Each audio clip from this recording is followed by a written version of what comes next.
What's your best evidence against evolution? Okay, well, it depends on what kind of evolution you mean. If you mean micro, I believe in micro. Yeah.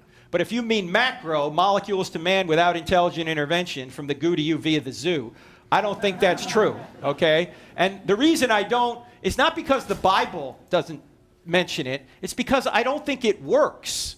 I think there's evidence against it. Let me give you 4 quick ways to look at the macroevolutionary issue. And it's in an acronym, L.I.F.E. L-I-F-E. L stands for limits to genetic change. For example, we know, breeders know, that they can't break the genus of, say, the canine. They can breed all sorts of dogs, as small as a Chihuahua, as large as a Great Dane, but they can't break that genetic limit. If intelligent minds can't break genetic limits, why do we expect non-intelligent processes to do so?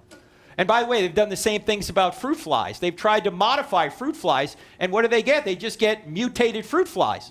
And they're using all of their intelligence to do it. They can't break genetic limits. That's the L. The I stands for irreducible complexity, which Michael Behe made famous back in a book from 1996 called Darwin's Black Box. In Darwin's day, he didn't know what was in the cell. Now we know the cell is just a blizzard of complexity that is so interconnected and complex that you can't modify one part without shutting down the whole cell. All the parts would need to be modified at the same time to have any function. It's irreducibly complex. And so it doesn't appear that gradualism works. And as Richard Dawkins famously said, if we don't have gradualism, we're back to a miracle. That's irreducible complexity. The F stands for the fossil record. The fossil record does not comport with gradualism. The fossil record, particularly the Cambrian explosion, which apparently occurred about 538 million years ago, according to their dating, was an explosion of 20 out of the 28 major body plans, the phyla, appear in the geologic strata just fully formed with no fossil precursors. Even Dawkins says it looks like they were just placed there.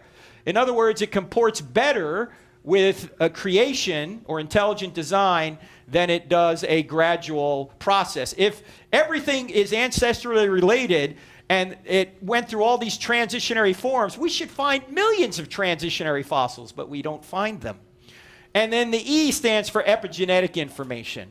Epigenetic information is the idea that you can't mutate DNA and get a new body plan. You have to have the structure change as well, and DNA doesn't change the structure. That's the epigenetic information. And this is a more recent discovery, and probably the best resource on this right now would be Stephen Meyer's book, either Darwin's Doubt or A Return of the God Hypothesis. Either of those 2 books will help you and expound all those areas, by the way. So limited genetic change, irreducible complexity, fossil record, and epigenetic information. And there are other reasons. I just don't think macroevolution works. And even if it does work, the very laws that drive it require a mind to drive it. So you're not getting rid of God, even if macroevolution is true.